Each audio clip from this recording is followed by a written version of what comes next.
नमस्कार प्यारे बच्चों। उम्मीद करती हूँ आप सब लोग ठीक होंगे।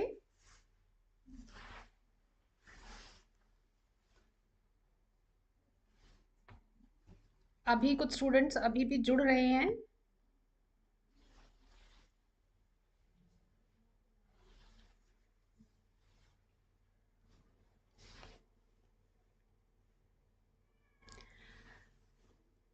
बेटा आज की क्लास में हम सेट की एग्ज़ाम के लिए जो जितने भी चैप्टर्स हैं उन सब की रिवीजन करेंगे। उम्मीद है आप सभी अपनी नोटबुक साथ लेकर के बैठे होंगे।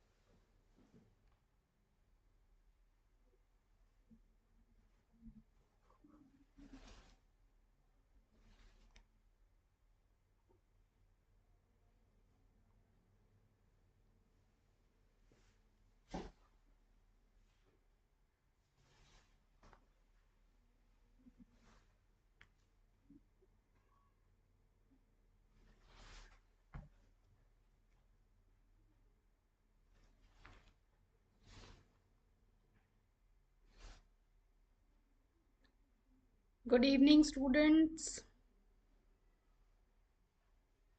जल्दी से जुड़िए बेटा। अपने बाकी साथियों को भी कहिए जल्दी से क्लास को ज्वाइन करें।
स्टूडेंट्स बेटा अपने बाकी साथियों को भी कहिए फटाफट से क्लासेस को ज्वाइन करें।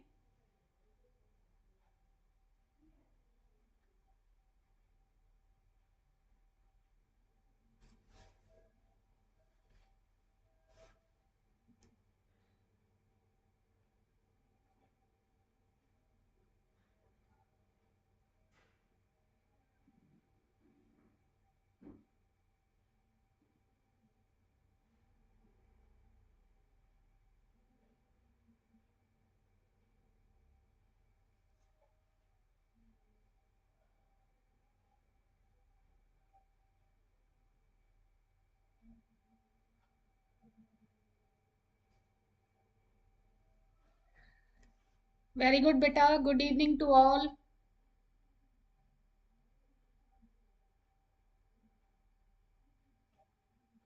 जल्दी से अपनी क्लास ज्वाइन करें बेटा। अपने फ्रेंड्स को भी कहें क्लास ज्वाइन करने के लिए। आज की क्लास हमारी सेट एग्ज़ाम की प्रिपरेशन के लिए है। और अ, जितने भी प्रोबेबल टेंटेटिव क्वेश्चंस होते हैं आने की संभावना होती है या जिन क्वेश्चंस में आपको डिफ़िकल्टी आई होती है उन सभी क्वेश्चंस की हम यहाँ पर रिवीजन करेंगे, डाउट्स लेंगे आप लोगों के। तो अपने बाकी फ्रेंड्स को भी मोटिवेट कीजिए, उन्हें कहिए क्लास में जुड़ने के लिए।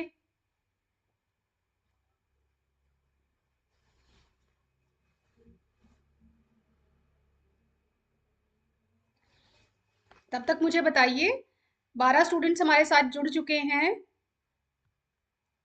कौन कौन से स्टूडेंट्स हमारे साथ अभी कनेक्टेड हैं? बताइए बेटा चैट बॉक्स में अपना नाम लिख के। साथ ही साथ आप लोग ये भी बताइए मुझे कि आप लोगों के स्पेशल डाउट्स कौन से हैं, जो अब तक की आपने रिवीजन की होगी साइंस के सिलेबस की, उसके डाउट्स कौन से रहे हैं। तब तक आप वो भी चैट बॉक्स में मुझसे शेयर कीजिए, ताकि अ, आज की क्लास के बीच में उन सारे डाउट्स को भी क्लियर किया जा सके।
वेरी गुड बेटा।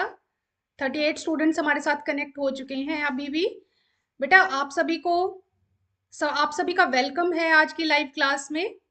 बच्चों, आप सब अपने जो डाउट्स हैं सेट एग्जाम्स के लिए, जो जो भी आपके डाउट्स हैं, आपने रिवीजन में जो भी क्वेश्चंस आए हों, उन सारे क्वेश्चंस के डाउट्स आज आप यहाँ पर ले सकते हैं। चैट बॉक्स में आप अपने क्वेश्चंस लिख कर भेजिए, तो उन सब के सोल्यूशन करने की यहाँ पर पूरी कोशिश की जाएगी, ताकि सेट का पेपर अटेम्प्ट करते हुए आप लोगों को कोई भी प्रॉब्लम ना आए, कोई इशू ना आए।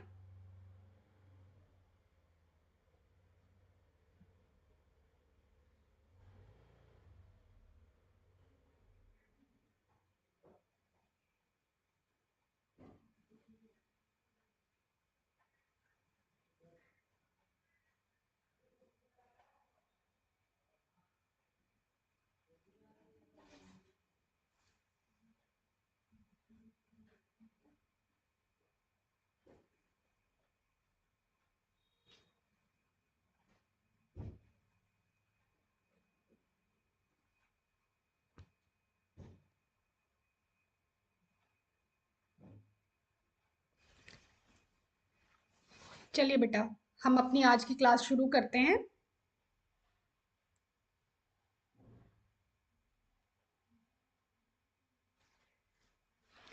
देखिए, सबसे पहले हम आज अपना जो पेपर पैटर्न है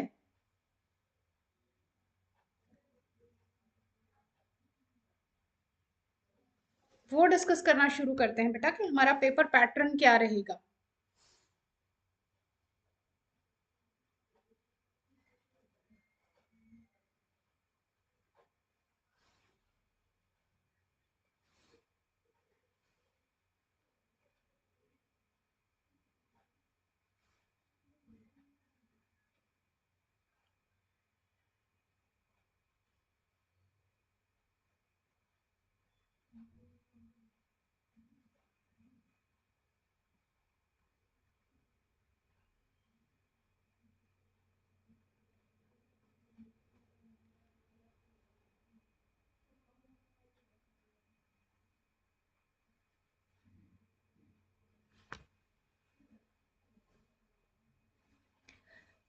देखिए बेटा, हमारा जो सेट एग्जाम रहेगा, साइंस का जो सेट एग्जाम रहेगा, उसका जो पैटर्न है वो कुछ इस तरीके से रहेगा।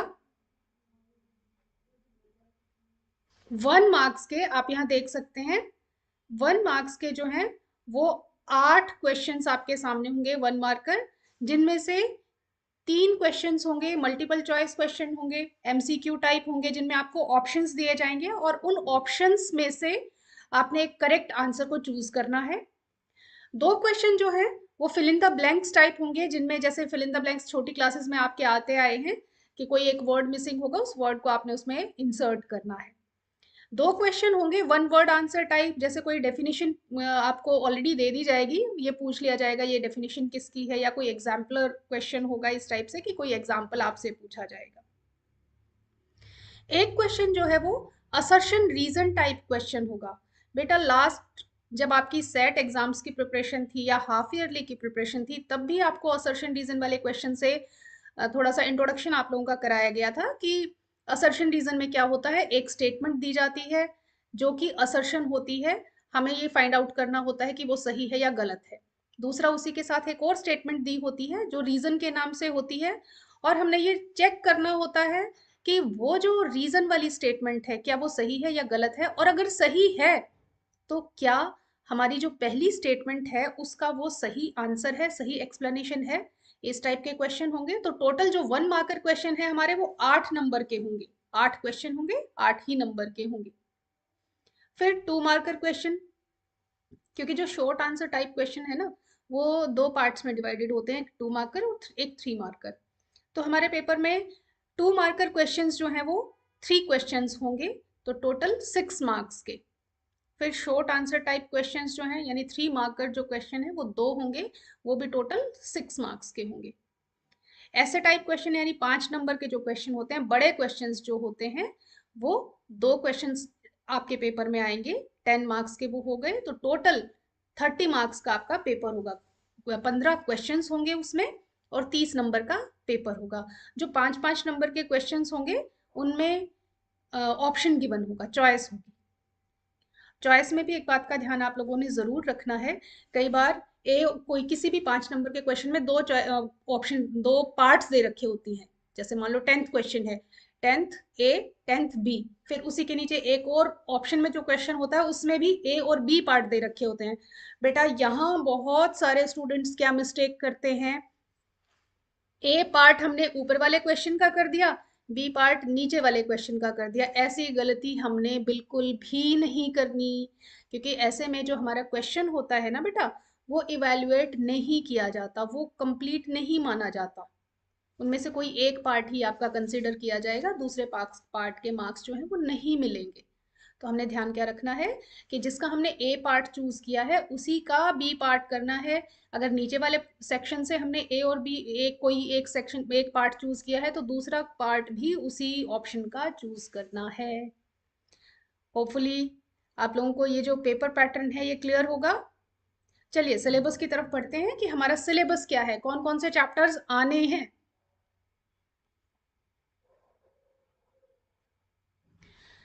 बेटा 2 चैप्टर आने हैं केमिस्ट्री के, अणु एवं परमाणु।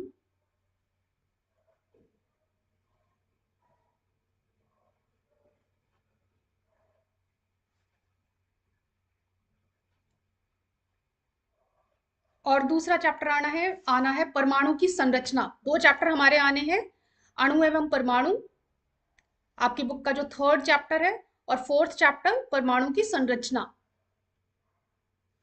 फिजिक्स से एक चैप्टर आना है बेटा, कार्य एवं ऊर्जा यानी कि वर्क एंड एनर्जी, ये चैप्टर हमारा आना है। चलिए अब हम अपने क्वेश्चंस को शुरू करते हैं, क्वेश्चन स्टार्ट करते हैं।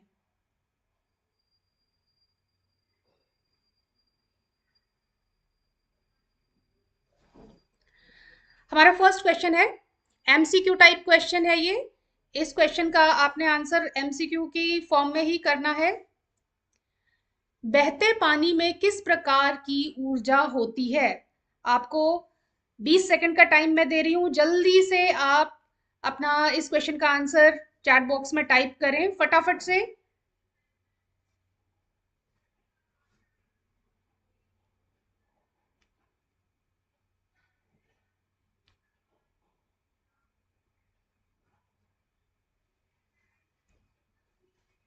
जल्दी से बताइए बेटा।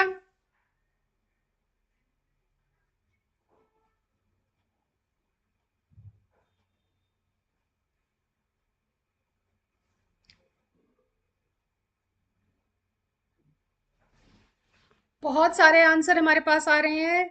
सबने बी बी ऑप्शन को सबने चूज किया है। Very good. प्रवेश, उदय, नेहा, सुमित, गुड। उदय,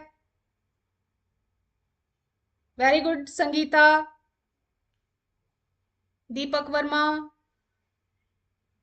वेरी गुड बेटा। आप लोगों का आंसर बिल्कुल करेक्ट है। और जिनको आंसर नहीं पता चला है उनके लिए हम एक बार फिर से इसकी थोड़ी सी एक्सप्लेनेशन देखते हैं। देखिए, बहता पानी कुछ ऐसा सा नजर आता है। बहते पानी में जो है वो गतिज ऊर्जा होती है, क्योंकि गतिज ऊर्जा नाम से ही पता चल रहा है, जो ऊर्जा गति के कारण होती है उस ऊर्जा को हम गतिज ऊर्जा कहते हैं। और जो बहता पानी है उसमें तो गति होती ही है, इसलिए बहते पानी की ऊर्जा बी होगी। समुद्री लहरों में बहती जो टाइड्स होती हैं, ज्वार भाटा जो समुद्रों में आता है, उन सब के उस बहते हुए पानी में गतिज ऊर्जा होती है। तो हमारा जो बी ऑप्शन है वो बिल्कुल सही है। इस क्वेश्चन में तो सब स्टूडेंट्स के फुल मार्क्स आ गए भाई, सबने ही करेक्ट आंसर दिया है। चलिए बेटा, नेक्स्ट क्वेश्चन की तरफ चलते हैं अपना। डाल्टन का परमाणु सिद्धांत किन नियमों पर आधारित था? डाल्टन का परमाणु सिद्धांत किन नियमों पर आधारित था? आपके पास फिर से 20 सेकंड का समय है, जल्दी से इस क्वेश्चन का आंसर बताइए। इस बार देखते हैं कितने मार्क्स मिलते हैं आप लोगों को।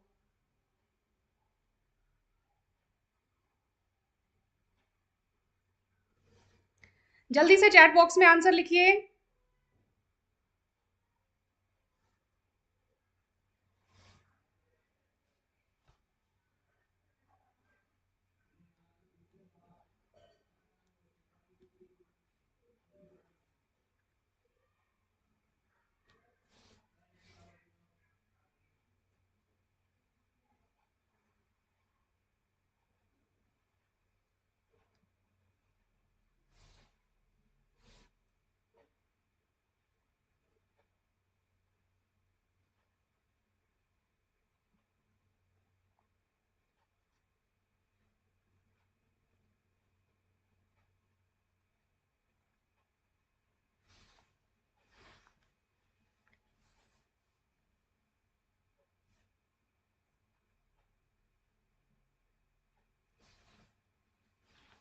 जी बेटा,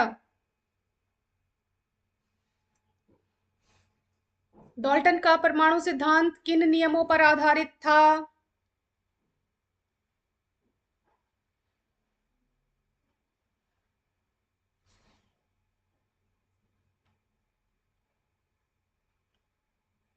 देखिए, डाल्टन के सिद्धांत के अनुसार सभी पदार्थ परमाणुओं के बने होते हैं।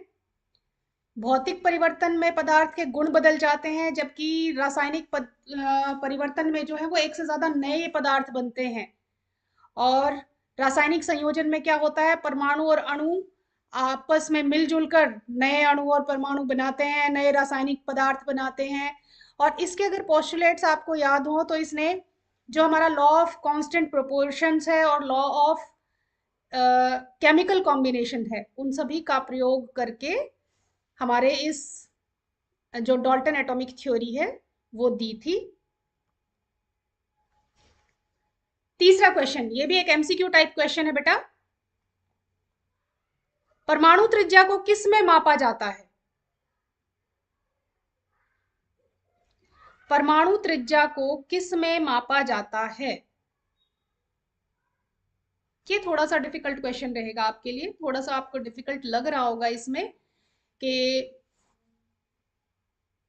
परमाणु त्रिज्या क्या होती है। देखते हैं आप बता पाते हैं कि नहीं। चैट बॉक्स में अभी तक मेरे पास कोई आंसर नहीं आया है।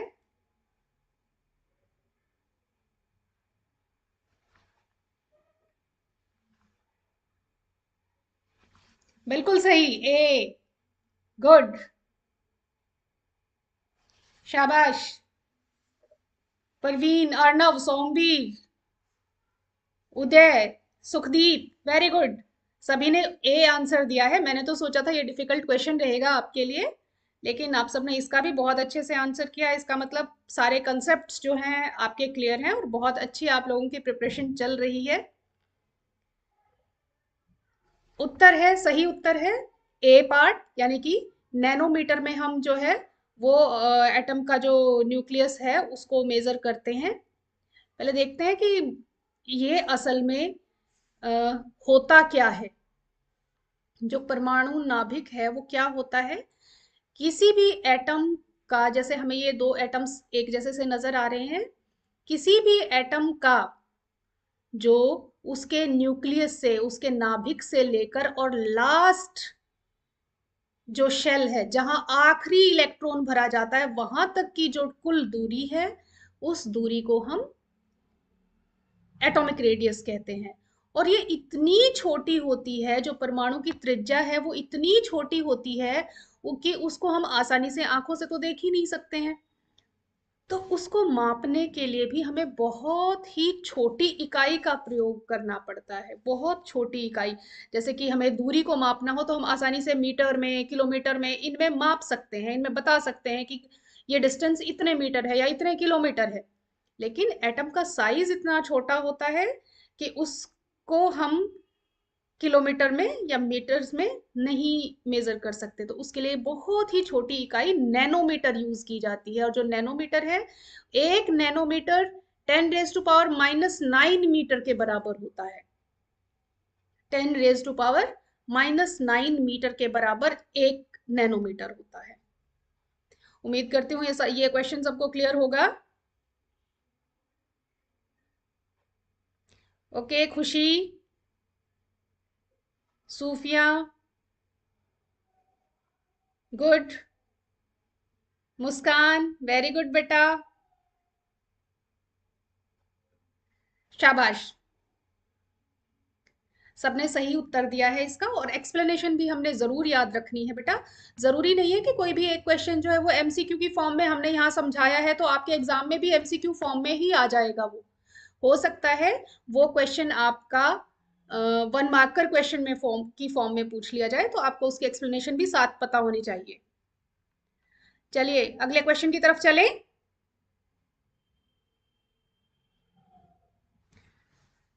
रदरफोर्ड का अल्फा कण प्रकीर्णन प्रयोग, जो अल्फा रे स्कैटरिंग एक्सपेरिमेंट था रदरफोर्ड का, उस वो किसकी खोज के लिए उत्तरदायी था। यानी कि इस एक्सपेरिमेंट के बाद, रदरफोर्ड ने जो एक्सपेरिमेंट किया था, इस एक्सपेरिमेंट के बाद इन चारों में से, परमाणु केंद्रक, इलेक्ट्रॉन, प्रोटॉन, न्यूट्रॉन, इन चारों में से कौन सा जो परमाणु का अंक था उसकी खोज हुई थी। इनमें से कौन पहले से नहीं था जिसको रदरफोर्ड ने अपने इस एक्सपेरिमेंट के बाद खोजा था।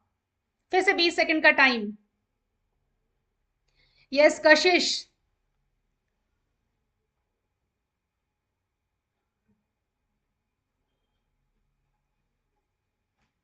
संगीता, कशिश, खुशी, वेरी गुड, संजू, सुखदीप, शाबाश बेटा।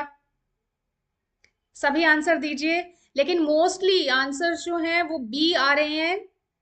ए परमाणु केंद्रक, B electron, C proton, D neutron.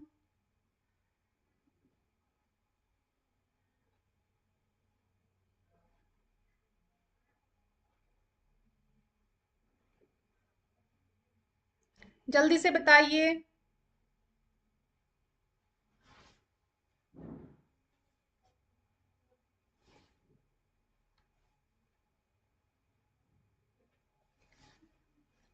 Rutherford का अल्फा कण एक्सपेरिमेंट किसकी खोज के लिए उत्तरदायी था? जल्दी से चैट बॉक्स में बताइए।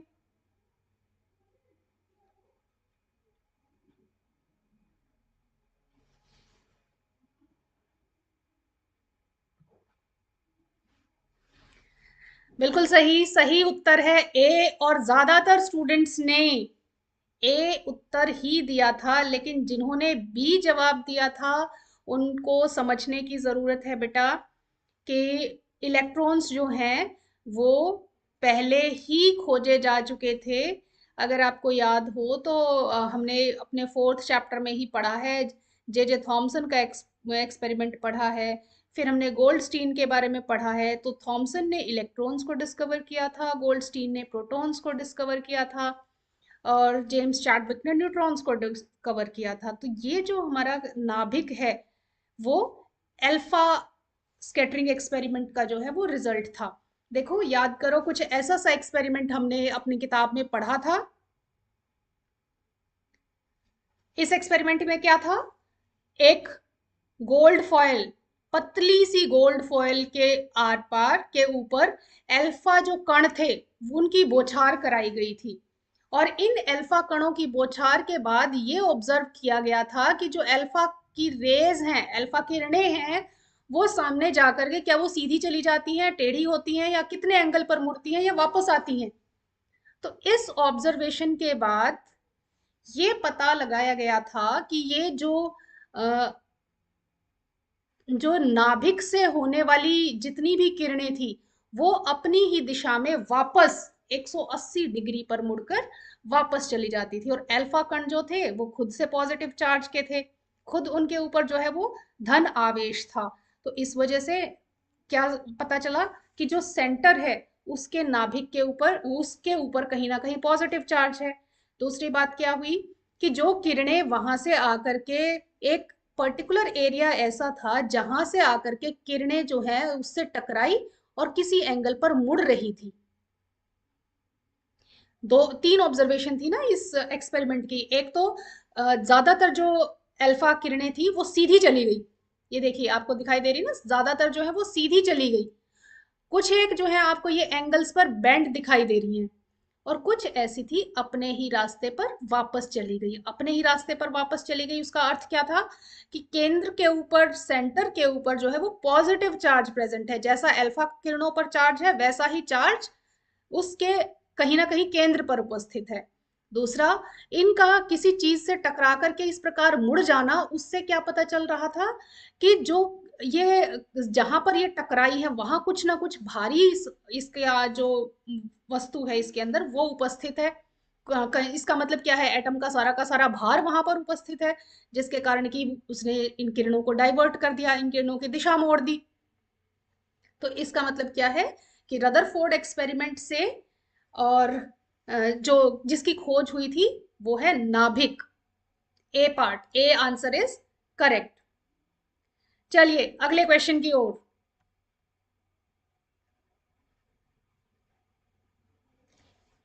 नाइट्रोजन एवं मैग्नीशियम में इलेक्ट्रॉनों का वितरण लिखिए। ये बेटा शॉर्ट आंसर टाइप क्वेश्चंस हैं, शॉर्ट आंसर टाइप क्वेश्चंस हैं ये।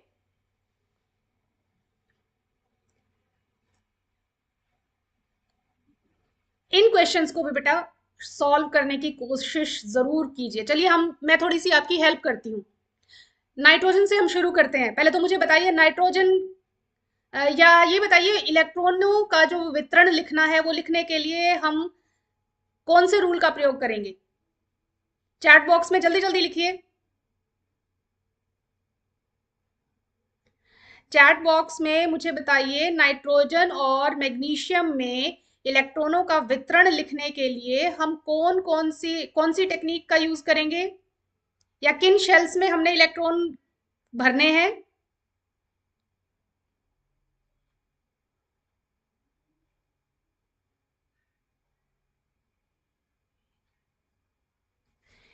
देखिए बेटा, ये क्वेश्चन क्योंकि अ, 2 नंबर का क्वेश्चन है।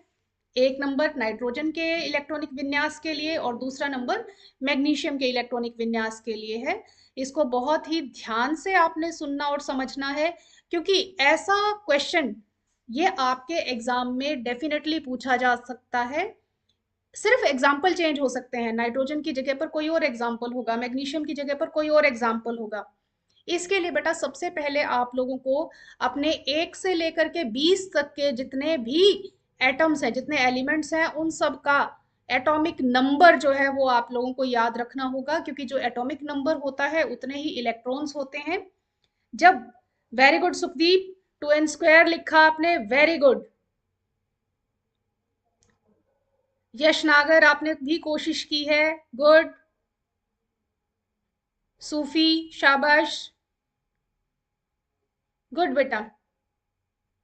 देखो बेटा, सबसे पहले जब हम इसमें किसी भी एलिमेंट का, जब हम उसका इलेक्ट्रॉनिक विन्यास लिखने लगते हैं, उसकी इलेक्ट्रॉनिक कॉन्फ़िगरेशन लिखने लगते हैं, तो सबसे पहले हम उसका परमाणु क्रमांक याद रखते हैं। मैंने अभी कहा ना आपको, एटॉमिक नंबर हमने जरूर याद रखना है।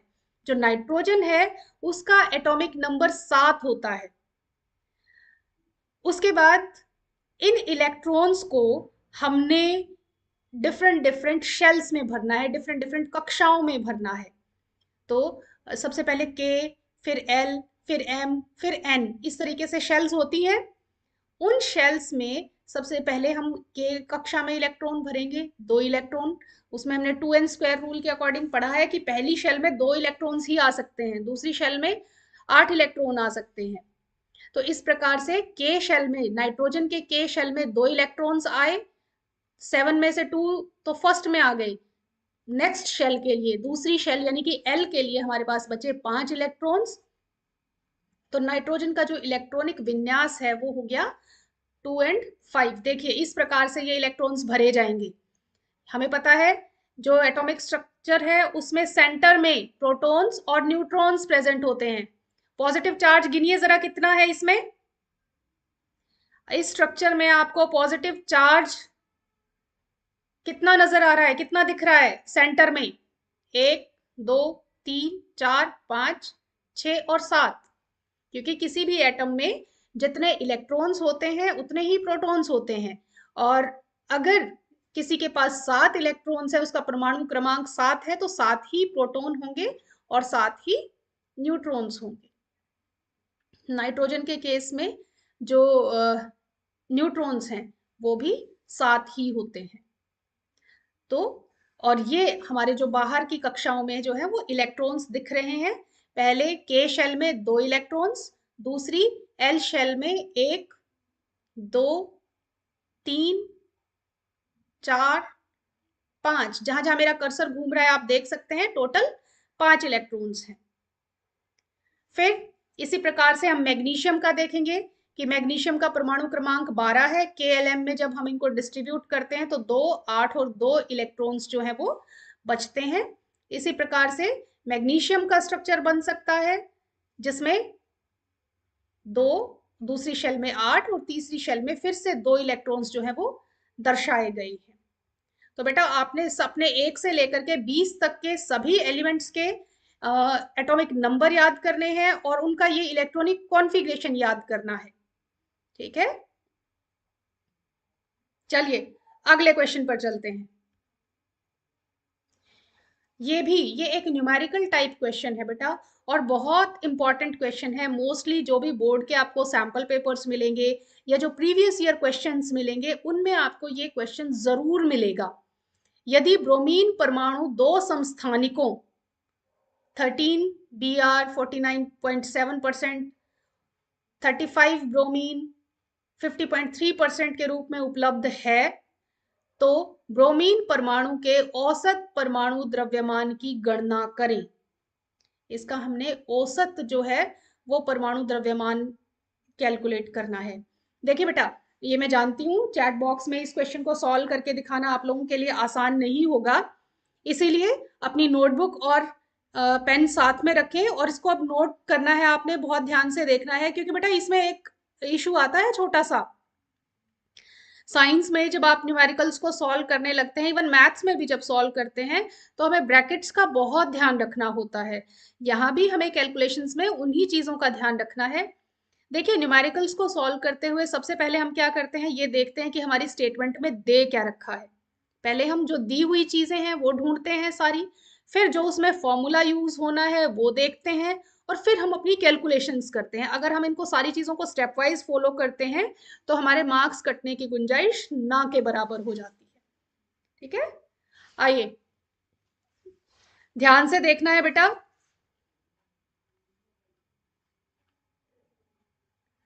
देखिए इस क्वेश्चन में जो औसत परमाणु द्रव्यमान निकालने का फॉर्मूला है वो हमारा लगेगा जो भी समस्थानिक एक है उसका द्रव्यमान गुणा उसकी प्रतिशत जितनी भी हमें दे रखी है, परसेंटेज जो दे रखी है, फिर जमा समस्थानिक टू यानी आइसोटोप टू का उसका द्रव्यमान और उसकी जो परसेंटेज दे रखी है वो मल्टीप्लाई में, इन दोनों को जोड़ने के बाद 100 से भाग कर देना है। ये हमारा औसत परमाणु द्रव्यमान निकल आएगा। आइए देखें दिया क्या हुआ है हमें। आइसोटॉप एक का जो द्रव्यमान है, मास जो है वो है 79 यूनिट, उसकी परसेंटेज दे रखी है 49.7%। आइसोटॉप टू का जो द्रव्यमान है वो है M2 81 और उसकी जो परसेंटेज है वो दे रखी है 50.3%। चलिए ये सारी वैल्यूज हमने जो ऊपर हमारा फॉर्मूला गिवन था ना, फॉर्मूला हमने जो फाइंड आउट किया था उस फॉर्मूला में पुट कर दिया। पहले समस्थानिक एक का मास 79 मल्टीप्लाई उससे गुणा में हमने किया जितनी उसकी परसेंटेज थी 49.7, फिर बीच में प्लस का साइन, फिर जो दूसरे का मास है 81 गुणा 50.3% और फिर सारे के डिवाइड में 100, सारे को हमने 100 से भाग कर देना है। कैलकुलेशंस कैसे करनी है देखिए बेटा, बहुत ध्यान से देखना कि हमने कैलकुलेशंस कैसे की। सबसे पहले हमने गुणा वाला पार्ट पूरा किया, 79 को 49.7 से मल्टीप्लाई किया, 81 को 50.3 से मल्टीप्लाई किया। फिर हमने क्या किया, जो जोड़ करने वाला भाग है इन दोनों को हमने जोड़ लिया, इस एक की मल्टीप्लिकेशन को दूसरे की मल्टीप्लिकेशन को आपस में जोड़ लिया। जोड़ने के बाद हमारे पास 100 है, 100 से हमने उसको डिवाइड करना है जिससे 80.006 हमारा आंसर आ गया। देखिए एक बार फिर से ध्यान से समझो, स्टेप वाइज हमने कैसे फॉलो करना है। हमने फाइंड आउट करना है कि हमारा फॉर्मूला कौन सा यूज होना है, फिर हमारी क्वेश्चन की स्टेटमेंट में दिया क्या क्या है, फिर उन सारी वैल्यूज को अपने फॉर्मूला में पुट किया। फॉर्मूला में पुट करने के बाद पहले हमने ब्रैकेट्स को सॉल्व किया, ब्रैकेट्स को सॉल्व करने के लिए हमने पहले मल्टीप्लीकेशन पूरी की, फिर उन दोनों को आपस में जोड़ दिया और फिर सबसे एंड में 100 से उसको डिवाइड किया, तो हमारा ये आंसर आ गया। मैंने जैसे पहले भी बताया था बेटा कि ये क्वेश्चन जो है वो 2 नंबर का एक बहुत इंपॉर्टेंट क्वेश्चन है। ये क्वेश्चन आप सब ने अपनी नोटबुक में जरूर सॉल्व करना है, जरूर प्रैक्टिस करनी है और बहुत डिफिकल्ट नहीं है। आप देख सकते हैं बहुत डिफिकल्ट नहीं है, सिर्फ स्टेप वाइज फॉलो करने की जरूरत है। ठीक है।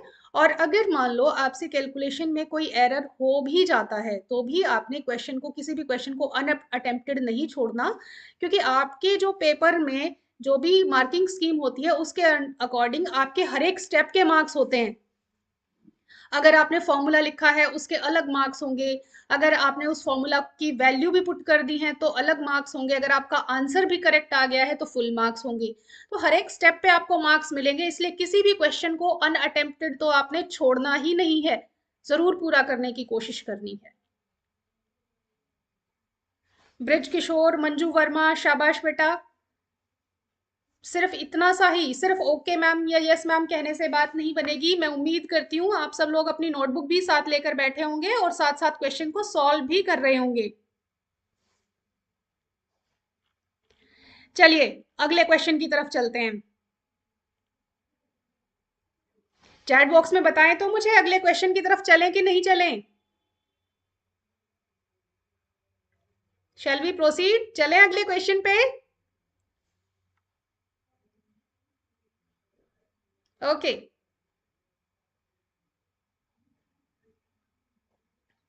चलिए बेटा, एक बार फिर से ये हमारे पास शॉर्ट आंसर टाइप 3 मार्क्स का क्वेश्चन है। इसमें आपको अलग अलग जो है वो यौगिक दे रखे हैं, इन सूत्रों का नाम लिखना है, इन सबके नाम हमने लिखने हैं। पहला है Al2SO4 थ्राइस, दूसरा है K2SO4, तीसरा है CaCO3।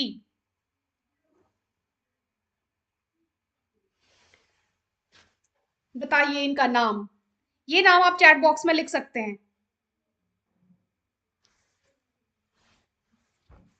ये नाम आप चैट बॉक्स में लिख सकते हैं and I am waiting for your answers. Uday answer लिखो बेटा। यश आंसर लिखो। दिनेश चौहान, रोहतास आंसर लिखो बेटा।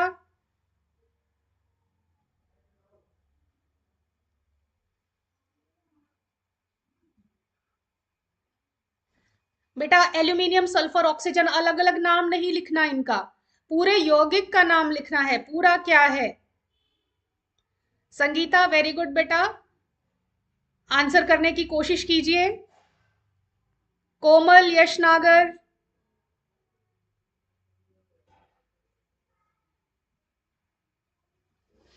सुखदीप, बेटा सबका अलग अलग नाम नहीं लिखना। जैसे Al2SO4 थ्राइस है तो हमने पूरे यौगिक का नाम एक साथ लिखना है, कि इसको पूरा अगर एक नाम देना है तो हम कैसे बोलेंगे।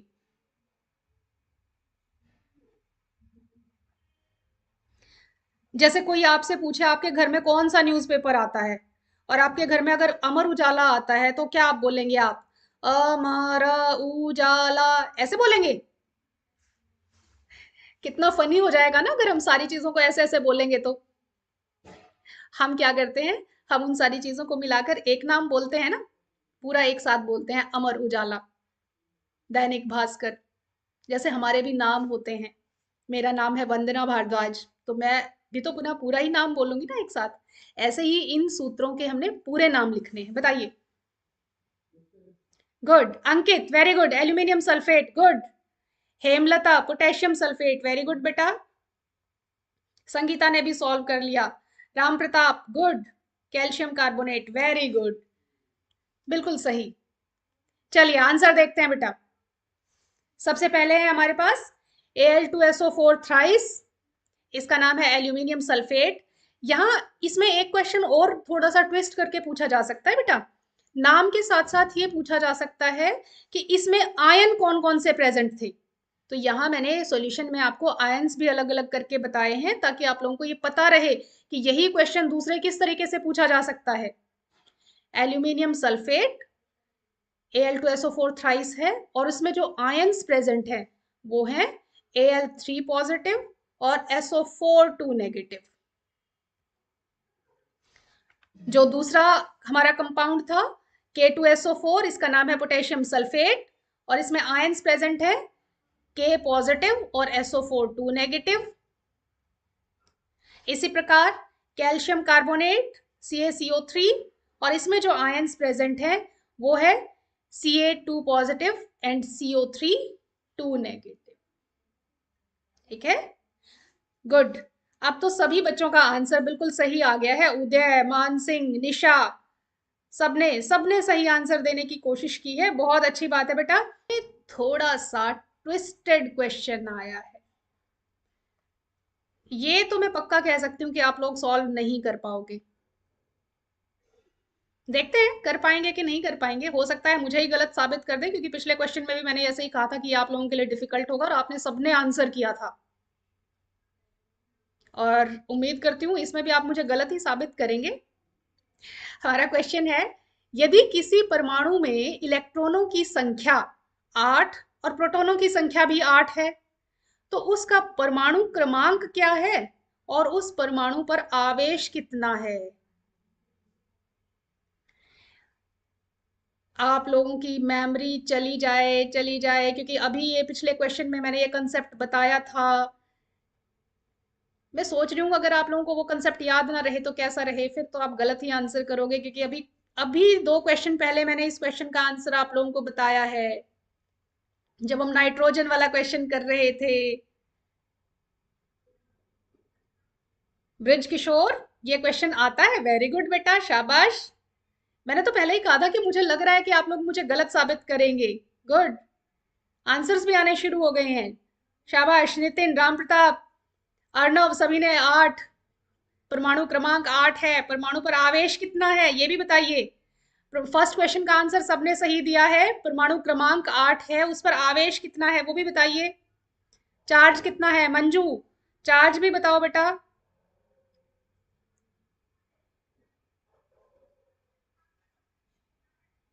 सोमवीर, परमाणु पे आवेश 0, शाबाश, गुड बेटा, वेरी गुड। चलिए मैंने पहले ही कहा था कि आप लोग मुझे गलत साबित करेंगे और आपने वही किया। सभी ने जो है वो बिल्कुल सही आंसर दिया है कि अगर किसी परमाणु की परमाणु संख्या जो है उसके प्रोटॉन की संख्या के बराबर होती है, तो इस परमाणु में अगर 8 प्रोटॉन है तो उसकी परमाणु संख्या भी 8 ही होगी। और क्योंकि प्रोटॉन की संख्या के बराबर ही इलेक्ट्रॉनों की संख्या होती है जो हमें दे रखी है, तो जो उसके ऊपर आवेश है वो भी जीरो हो गया। इसका मतलब जो पूरा परमाणु है वो न्यूट्रल होता है, उसके ऊपर कोई भी चार्ज नहीं होता। गुड। कमलेश, शाबाश बेटा। हेमलता, सभी ने इसका आंसर बिल्कुल सही दिया है। वेरी गुड, मुझे गलत साबित कर दिया आखिरकार। और भगवान ने आप लोगों की मेमोरी नहीं छीनी, इसका मतलब आप अटेंटिव होकर सुन रहे हैं सारी बात को, और आपकी रिवीजन भी बहुत अच्छी चल रही है। Very good. चलिए फिर तो इस क्वेश्चन को सॉल्व करते हैं फटाफट से। ये तो बहुत ही जल्दी होने वाला क्वेश्चन है। जल का द्रव्यमान बताओ। जल्दी जल्दी, 1 सेकंड का क्वेश्चन है ये तो। जितने इंटेलिजेंट, जितने फास्टली आप लोग ये क्वेश्चन कर रहे हैं उसके हिसाब से आप मुझे इसमें ज्यादा टाइम नहीं लगा कर देंगे। जल का द्रव्यमान बताना है। मैं थोड़ी सी हेल्प कर देती हूँ कैसे करना है क्वेश्चन को। पहले तो जल का सूत्र लिखिए। जल का सूत्र क्या होता है?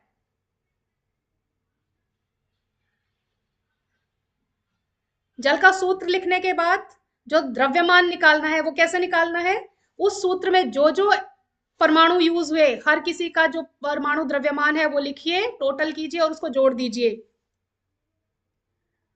इस क्वेश्चन में अभी तक आंसर्स गलत आ रहे हैं।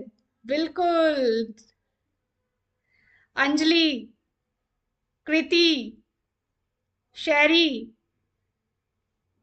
प्रवेश, नहीं बेटा, इस क्वेश्चन में आप गलत जा रहे हैं थोड़ा सा। सत्यम, H2O फॉर्मूला बिल्कुल ठीक लिखा है।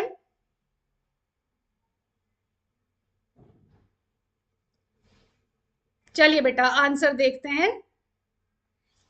यस दीपेश, आपने आंसर सही लिखा है बेटा। दीपेश, आपका आंसर बिल्कुल सही है। मंजू, मंजू ने भी आंसर बिल्कुल सही लिखा है। गुड। सुरेंद्र, नहीं। सोमवीर, आपका भी आंसर बिल्कुल ठीक है बेटा। चलिए देखते हैं मॉलिक्यूलर मास कैसे निकालते हैं, उसका भार टोटल कैसे निकालते हैं कि उस परमाणु में जो जो मॉलिक्यूल हमें दे रखा हो, जो अणु हमें दे रखा हो, उसमें उपस्थित सभी परमाणुओं का जो द्रव्यमान है उसके योग के बराबर हमारा टोटल मास होता है। हमारा सूत्र है H2O। हाइड्रोजन का जो परमाणु द्रव्यमान है वो होगा 1। ऑक्सीजन का परमाणु द्रव्यमान 16 होगा। फॉर्मूला हम निकालेंगे कैसे, क्योंकि हाइड्रोजन के हमारे पास यहाँ देखिए सूत्र में 2 परमाणु उपस्थित हैं। हाइड्रोजन में, वाटर में फॉर्मूला क्या होता है? H2O। तो दो वो परमाणु उपस्थित हैं। 2 परमाणुओं के कारण हाइड्रोजन के टोटल भार को हमने 1 से मल्टीप्लाई किया, 2 × 1, फिर 1 × 16, क्योंकि ऑक्सीजन का एक ही एटम है। अब इन दोनों को हमने जोड़ दिया, 16 + 2 18। तो 18 जिन जिन स्टूडेंट्स ने आंसर दिया है उनका सबका, दीपेश, सोमवीर, इन सभी का जो आंसर है वो ठीक है। सुशील का भी आंसर बिल्कुल ठीक है। सुखदीप ने भी सही आंसर किया है। बेटा कंसेप्ट जरूर समझे, और पेपर में आपने सॉल्व कैसे करना है वो भी बिल्कुल सेम इसी तरीके से सॉल्व करना है। एकदम से सीधा पानी लिख के और 18 AMU लिख दिया वो आंसर सही नहीं होगा। आपने सॉल्व करके दिखाना है कैसे करना है। उम्मीद है नोट कर लिया होगा सभी ने। चलिए नेक्स्ट क्वेश्चन पे चलते हैं। देखिए जैसा कि हमने बात की थी कि एक क्वेश्चन इस तरह का भी होगा जिसमें आपसे असर्शन और रीजन पूछा जाएगा। ये उसी टाइप का एक क्वेश्चन है बेटा। ओजोन की, इसमें फर्स्ट जो स्टेटमेंट है ए जो दे रखा है वो हमारा असर्शन है, अभिकथन है। अभिकथन क्या है कि ओजोन की परमाणुकता 3 है। ओजोन का सूत्र है O3। तो O3 की परमाणुकता 3 है। कारण में, रीजन में हमें स्टेटमेंट लिख रखी है ओजोन के एक अणु में 3 परमाणु होते हैं। अब हमने, देखिए इसके इन आंसर्स को पढ़ना जरूरी है। जो इसमें नीचे ऑप्शंस दे रखे हैं ना कि कथन ए और कारण दो आर दोनों सत्य है तथा आर ए को सही व्याख्या करता है, बी पार्ट दे रखा है, कथन ए और कारण बी, कारण आर दोनों सत्य हैं तथा आर ए की सही व्याख्या नहीं है। सी है ए सत्य है परंतु आर असत्य है। डी है आर असत्य है परंतु ए असत्य है परंतु आर सत्य है। इन सारे ऑप्शंस को ध्यान से पढ़ते हुए आप अपनी स्टेटमेंट का आंसर दीजिए। आंसर देना शुरू कीजिए बेटा। ए ए ए आंसर आना भी शुरू हो गया। कथन ए और कारण आर दोनों सत्य हैं। बिल्कुल सही, बिल्कुल सही उत्तर आपका। दीपिका, आर्यन, शाबाश, रविंद्र, प्रिया, नितिन सोलंकी, मोहित, वेरी गुड बेटा, सभी का आंसर करेक्ट है। A answer. एटोमिसिटी यानी कि जो परमाणुकता है उसका अर्थ क्या होता है कि किसी अणु के मॉलिक्यूल में कितने एटम्स प्रेजेंट हैं। और जिस तरह O3 नाम से उसके फॉर्मूला में ही दिख रहा है कि O के नीचे 3 लिखा हुआ है, तो इसका मतलब 3, तीन जो है वो अणु उसमें, तीन परमाणु जो हैं वो उसमें मिले हुए हैं। तो ए आंसर इज करेक्ट, क्योंकि जो हमारी स्टेटमेंट है वो है कि जो ए है, ओजोन की परमाणुकता 3 है। रीजन में दिया हुआ है कि ओजोन के एक अणु में 3 परमाणु है। तो ये आंसर हमारा बिल्कुल सही है। चलिए, ये एक 3 मार्क्स का शॉर्ट आंसर टाइप क्वेश्चन है बेटा, और ये याद करने का क्वेश्चन है, फैक्चुअल क्वेश्चन है। इस क्वेश्चन के सारे फैक्ट्स आपने याद रखने हैं। और ये क्वेश्चन जो है सिर्फ इसी क्लास में नहीं, आगे आने वाली बहुत सारी क्लासेस में भी आपके लिए बहुत बेनिफिशियल होने वाला है। न्यूमेरिकल्स की कैलकुलेशन में, आगे भी बहुत सारी चीज़ों में हेल्पफुल होगा। ठीक है, तो इस क्वेश्चन को आपने बहुत अच्छे से याद करना है। अभी मैं जैसे दिखाऊंगी इसका आंसर आपको, तो उसमें आपने इन सारे पॉइंट्स को नोट डाउन भी करना है। यस वर्षा, बिंदु, यस बेटा, बसंत, गुड इवनिंग, शायद आपने लेट ज्वाइन किया है। अभिलाषा, चलिए बेटा, ये टेबल आपने इसी प्रकार से हेडिंग्स के साथ याद करनी है। और इसको याद करना इतना ज़्यादा डिफिकल्ट भी नहीं है, बहुत आसान सा है। सिर्फ वैल्यूज को याद रखने में थोड़ी सी डिफिकल्टी आपको होगी, बाकी आसानी से ये क्वेश्चन याद हो जाएगा। तो देखिए जरा, सबसे पहले इलेक्ट्रॉन, प्रोटॉन, न्यूट्रॉन को देखो बेटा। एक गलती हम लोग जो एग्जाम में करते हैं वो क्या करते हैं कि जब कभी भी कोई भी डिफरेंस का क्वेश्चन हमसे पूछा जाता है ना, तो हम उसको सीधा पैराग्राफ फॉर्म में लिखना शुरू कर देते हैं। नहीं, ऐसी गलती हमने कभी नहीं करनी। जब भी कोई भी क्वेश्चन डिफरेंस फॉर्म का आएगा, उसको हमेशा टेबल फॉर्म में करना है। ये सुशील जी बेटा, नवीन, सोमवीर, बलवान सिंह, यस बेटा, सबने इस बात का ध्यान रखना है बच्चों कि हम जो डिफरेंस वाले क्वेश्चंस हैं उन सब का जो आंसर है वो टेबल की फॉर्म में ही, टैबुलेटेड फॉर्म में ही देंगे। जैसे देखिए, फर्स्ट पॉइंट हमने बनाया है आवेश का, चार्ज का। तो इलेक्ट्रॉन्स के ऊपर -1 चार्ज होता है, 1 यूनिट चार्ज हम मानते हैं। प्रोटॉन्स के ऊपर 1 यूनिट पॉजिटिव चार्ज होता है। न्यूट्रॉन्स के ऊपर कोई भी चार्ज नहीं होता है। इलेक्ट्रॉन्स का जो द्रव्यमान है वो 9.1 इंटू 10⁻31 kg होता है। प्रोटॉन्स का 1.67 इंटू 10⁻27 kg होता है। और न्यूट्रॉन्स का भी 1.67 इंटू 10⁻27 kg होता है। ये चीज थोड़ी सी आपको याद करनी पड़ेगी बेटा, बाकी बहुत ज्यादा डिफिकल्ट नहीं है ये क्वेश्चन। इलेक्ट्रॉन्स जो हैं, यहाँ मास से ही पता चल रहा है, पावर में -31 चला गया। जिसकी पावर में जितना बड़ा माइनस का नंबर होगा ना, उसकी वैल्यू उतनी छोटी होगी। अब ये माइनस में 31 चला गया, इसका मतलब वैल्यू बहुत छोटी होगी। इसका मतलब जो मास है वो इसका बहुत हल्का होगा। जो द्रव्यमान है इलेक्ट्रॉन का कंपैरेटिवली बहुत हल्का होगा। प्रोटॉन जो है वो हाइड्रोजन के एक परमाणु के बराबर इसका मास होता है। न्यूट्रॉन भी थोड़ा सा भारी होता है प्रोटॉन से। इसमें वैल्यू जो है 1.673 है, यहाँ वैल्यू 1.675 है। सिर्फ इतना सा ही भारी होता है।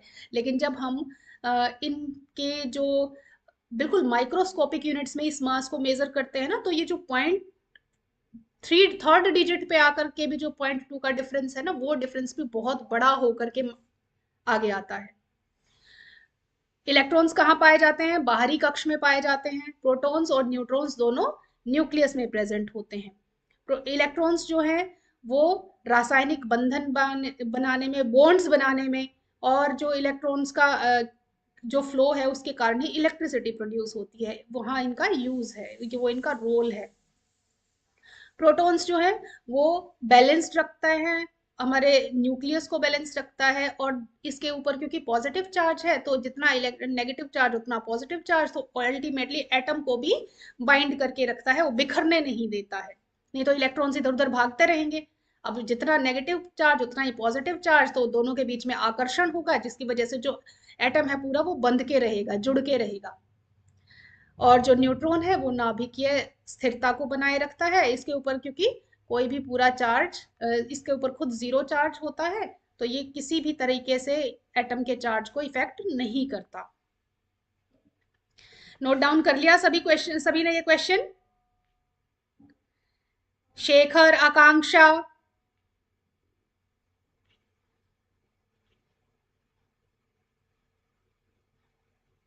सुनील, गौतम, शाबाश बेटा, आज आप लोगों ने ये क्वेश्चन याद किया है। तो मुझे लगता है मेरे से पहले आप लोगों ने ये अपनी नोटबुक में लिख भी लिया होगा। मोहित बेटा, नोटबुक और पेन लेकर बैठने के लिए इसीलिए कहा जाता है ना, कि आप साथ साथ जो भी डाउट्स हो उनको नोट डाउन कर पाए। पीडीएफ तो हम नहीं कर सकते ना।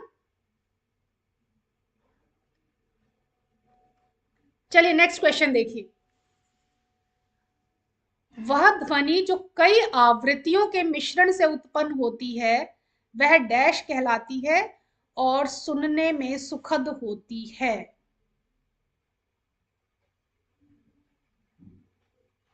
ये वन वर्ड का आंसर है, fill in the blank type.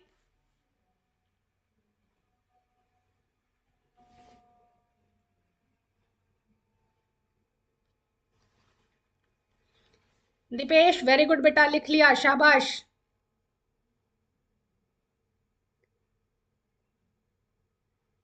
कई आवृत्तियों के मिश्रण से उत्पन्न ध्वनि को स्वर कहते हैं, नोट कहते हैं, और यह सुनने में सुखद होती है। ध्वनि भी तो एक प्रकार की ऊर्जा है ना बेटा। ऊर्जा वाले पार्ट का ये थोड़ा सा डिफरेंट क्वेश्चन है, कि जो ध्वनि से उत्पन्न ऊर्जा है, ध्वनि के कई सारी आवृत्तियों के मिश्रण से जो ध्वनि उत्पन्न होती है उसको स्वर कहते हैं। ध्वनि की प्रबलता एवं तीव्रता में अंतर बताइए।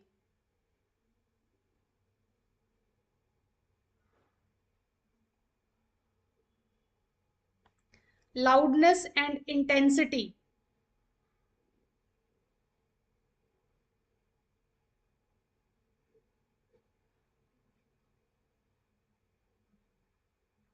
चलिए उससे पहले ये क्वेश्चन हम सॉल्व करते हैं, जल्दी होने वाला क्वेश्चन है ये।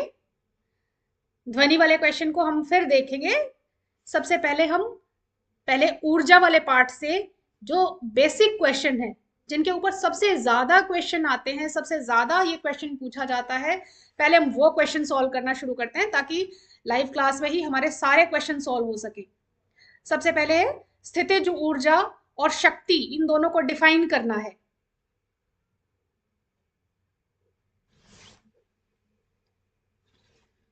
मुकेश शाबाश बेटा, आपने भी लिख दिया, वेरी गुड।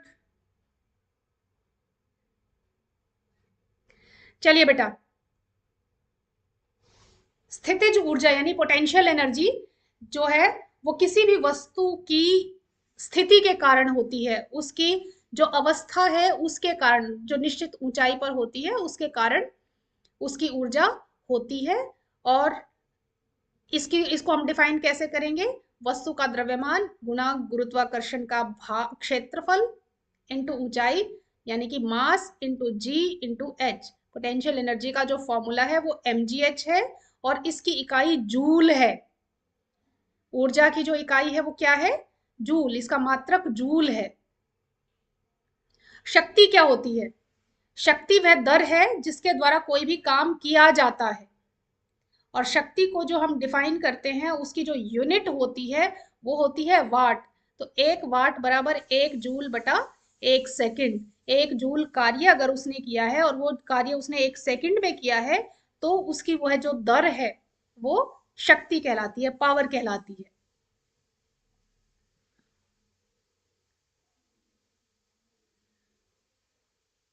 कार्य करने की दर को शक्ति कहते हैं। Very good Rohtash, very good बेटा, शाबाश।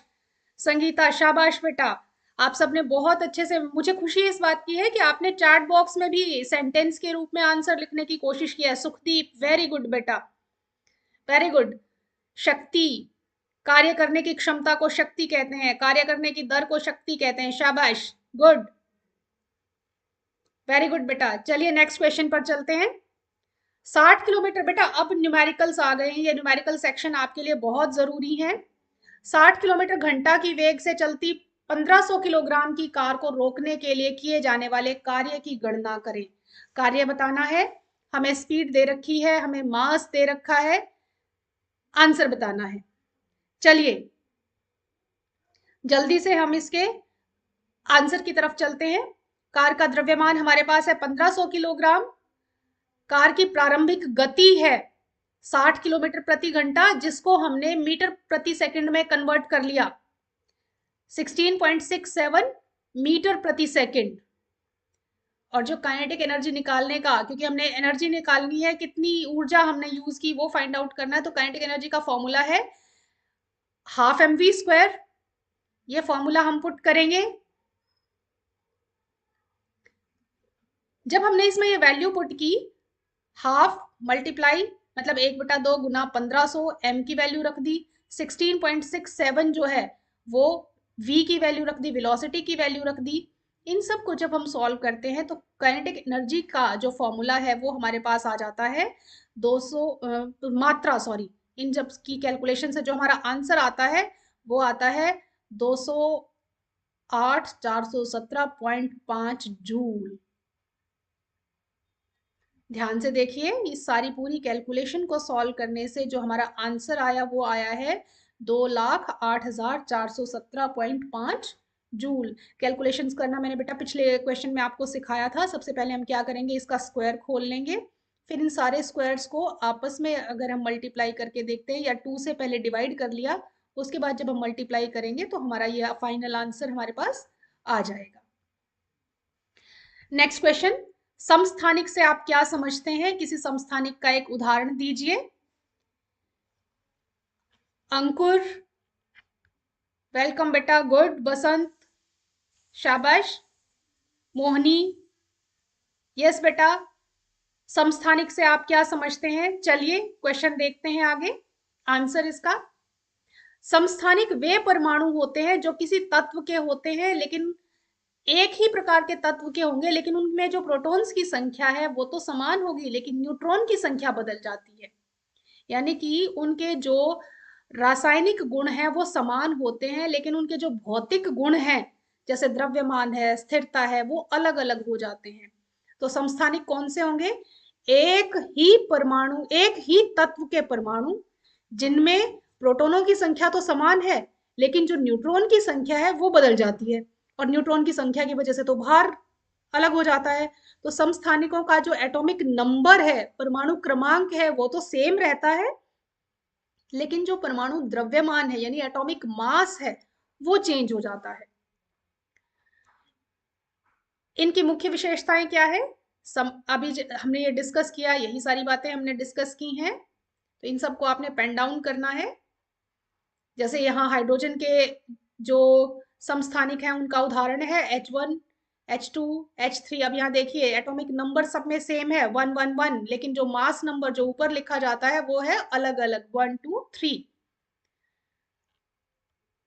चलिए नेक्स्ट क्वेश्चन, कार्य करने की क्षमता को क्या कहते हैं? कार्य करने की क्षमता को क्या कहते हैं?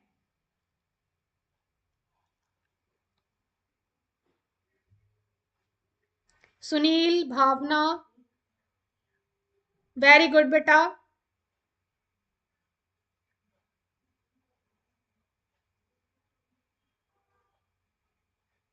कार्य करने की क्षमता को ऊर्जा कहते हैं, एनर्जी कहते हैं। ऊर्जा वह क्षमता है जिसके द्वारा कोई भी वस्तु कोई कार्य कर सकती है। हम अपना हाथ उठा सकते हैं, लिख सकते हैं, पढ़ सकते हैं, बोल सकते हैं, ये सब करने की जो हमारी क्षमता है उसे ऊर्जा कहते हैं। ऊर्जा के अलग अलग रूप हैं, गतिज ऊर्जा, स्थितिज ऊर्जा, तापीय ऊर्जा, रासायनिक ऊर्जा, और ऊर्जा की इकाई जो है वो जूल होती है। इन सभी ऊर्जा के विभिन्न प्रकारों के बारे में हमने क्लास 8 में भी पढ़ा था। सुखदीप, वेरी गुड बेटा। चैट पे भी आप पूरे आंसर लिख रहे हैं, बहुत एक्टिवली आंसर लिख रहे हैं, बहुत बहुत अच्छी बात है, ये बहुत ही खुशी की बात है, शाबाश। देखिए, डिफरेंट फॉर्म्स ऑफ एनर्जी, इन सब के बारे में हमने 8th क्लास में पढ़ा है। चलिए अगला क्वेश्चन। एक लैंप 1000 जूल विद्युत ऊर्जा 10 सेकंड में व्यय करता है, इसकी शक्ति कितनी है? पावर निकालनी है, पावर निकालनी है बेटा। क्या फॉर्मूला यूज होगा? पावर का फॉर्मूला है E बाय टी, यानी कि एनर्जी बाय टाइम। ऊर्जा बटे समय के रूप में हम शक्ति को परिभाषित करते हैं, अभी पिछले क्वेश्चन में हमने किया था। और हमें दिया गया है क्या क्या? 1000 जूल और 10 सेकंड का टाइम। 1000 जूल की ऊर्जा दी गई है, 10 सेकंड का टाइम दिया गया है। पावर निकालना बहुत ही आसान है हमारे लिए। कैलकुलेशन की तो जो लैंप की शक्ति है वो आ गई हमारे पास 100 वॉट, क्योंकि 1000 जूल की एनर्जी है, 10 सेकंड की का समय है, तो पावर आ गई 100 वॉट की, 100 वाट। देखिए, इस प्रकार से अगर हम टेक्निक को अपना करके, शेखर देखो बेटा, सबसे पहले हमने पहले की तरह से ध्यान देना है। हमारे क्वेश्चन में क्या दिया है हमने वो लिखना है, फिर हमने उसमें निकालना क्या है उसका सूत्र याद करना है, फॉर्मूला रिवाइज करना है कि कौन सा सूत्र वहां पर यूज होगा, और उस सूत्र में हमने अपनी दी हुई सारी चीजों की वैल्यू पुट कर देनी है, जिससे हमारे पास हमारा सही आंसर, सही सॉल्यूशन आ जाएगा।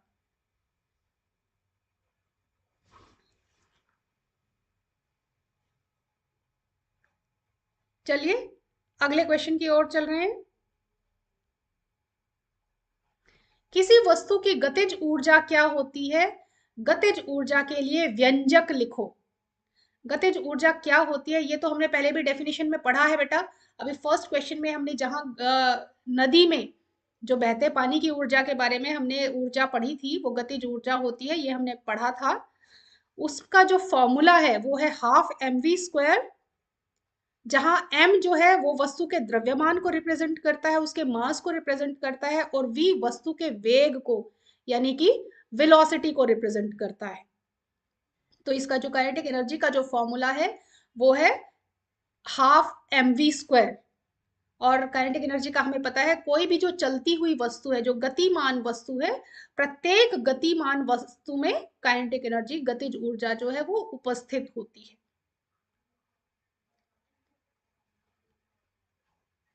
चलिए बेटा, आज की आज के जितने भी क्वेश्चंस थे मेरी तरफ से, जो भी मोस्ट प्रोबेबल क्वेश्चंस थे वो आपके यहाँ पर खत्म होते हैं। उम्मीद करती हूँ आप सभी अच्छे से इनको प्रिपेयर करेंगे, अपनी रिवीजन अच्छे से करेंगे। अगर किसी स्टूडेंट को कोई भी डाउट है, या इन क्वेश्चंस के अलावा भी कोई अगर डाउट है किसी स्टूडेंट को, तो वो भी अपना डाउट यहाँ चैट बॉक्स में पूछ सकता है। जिन बच्चों ने रिवाइज किया है, उनको क्वेश्चन में कहीं डाउट है, तो आप सभी मेरे से चैट बॉक्स में क्वेश्चन पूछ सकते हैं।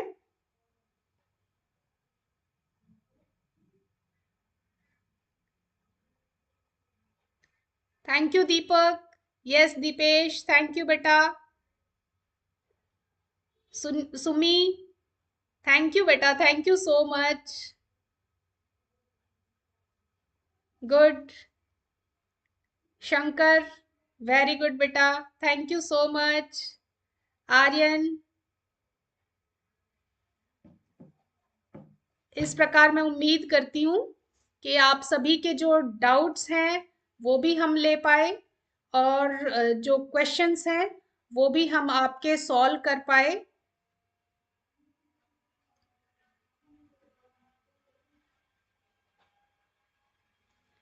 अगली क्लास में हम फिर मिलेंगे बेटा। तब तक के लिए थैंक यू सो मच।